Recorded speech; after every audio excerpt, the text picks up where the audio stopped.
আসসালামু আলাইকুম ইব্রান, চলে আসলাম নতুন আরেকটা রেসিপি নিয়ে। আজকের রেসিপিটা হচ্ছে কিভাবে খুব সহজে মুরগির ঝোল রান্না করবেন।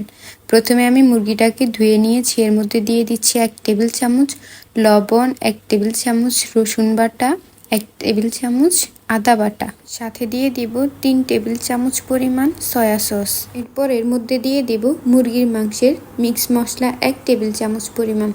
দিয়ে দিচ্ছি 1 টেবিল চামচ হলুদের গুঁড়া, 1 টেবিল চামচ মরিচের গুঁড়া। সামান্য পরিমাণ তেল দিয়ে আমি মুরগির মাংসটাকে ভালোভাবে মেখে নেব।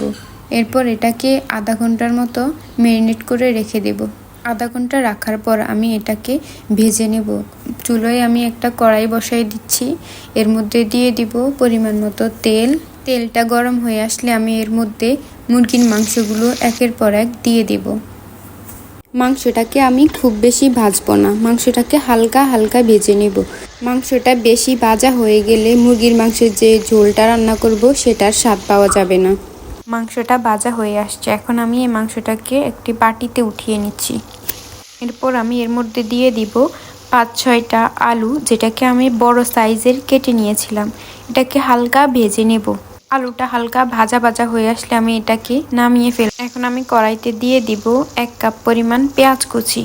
পেঁয়াজ কুচিটাকে কিছুক্ষণ ভেজে নিতে হবে। ভাজা হয়ে আসলে আমি এর মধ্যে দিয়ে দিব 2 টেবিল চামচ রসুন বাটা, দিয়ে দিচ্ছি 1 টেবিল চামচ আদা বাটা। আদা আর রসুন বাটা দেওয়া শেষে আমি এটাকে আরও কিছুক্ষণ ভেজে নেব। এর সাথে আমি দিয়ে দিব একটা টমেটো কুচি। টমেটো কুচিটা দিয়ে একটু নেড়ে চেড়ে এর মধ্যে আমি বাকি মশলাগুলো অ্যাড করব। এখন এর মধ্যে দিয়ে দিচ্ছি 1 টেবিল চামচ মুরগির মাংসের মিক্স মশলা, দিয়ে দিচ্ছি আধা চা চামচ ধনিয়ার গুঁড়া, এরপর দিয়ে দিচ্ছি 1 টেবিল চামচ মরিচের গুঁড়া, 1 টেবিল চামচ হলুদের গুঁড়া, সাথে দিয়ে দিচ্ছি আধা কাপ পরিমাণ পানি, যাতে মশলাটা পুড়ে না যায়।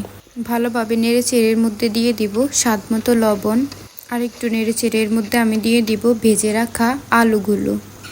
মশলাটার সাথে আলুটাকে আমি 2 থেকে 3 মিনিটের মতো কষিয়ে নিব। ভালোভাবে কষানো হয়ে গেলে আমি এর মধ্যে পরিমাণ মতো পানি দিয়ে দিব, যেটাতে মুরগির মাংসের ঝোল রান্নাটা কমপ্লিট হয়ে আসবে।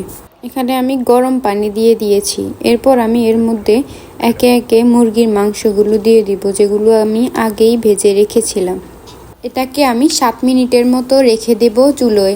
দেখবেন যে এরপর ঝোলটা একটু ঘন হয়ে আসবে, তখন রান্নাটা কমপ্লিট হয়ে যাবে। আপনাদেরকে সবসময় দেখানোর চেষ্টা করি কিভাবে সহজভাবে রান্না করা যায়, কম উপকরণ দিয়ে কিভাবে সুস্বাদু রান্না করা যায়, সেটাই আপনাদের সামনে আমি সবসময় তুলে ধরি। রান্নাটা কেমন লাগলো অবশ্যই কমেন্ট করে জানাবেন। রান্নাটা যদি ভালো লেগে থাকে অবশ্যই চ্যানেলটিকে সাবস্ক্রাইব করবেন। আজকে এই পর্যন্তই, দেখা হচ্ছে অন্য কোনো ভিডিওতে অন্য কোনো সহজ একটা রেসিপি নিয়ে। আল্লাহ হাফেজ।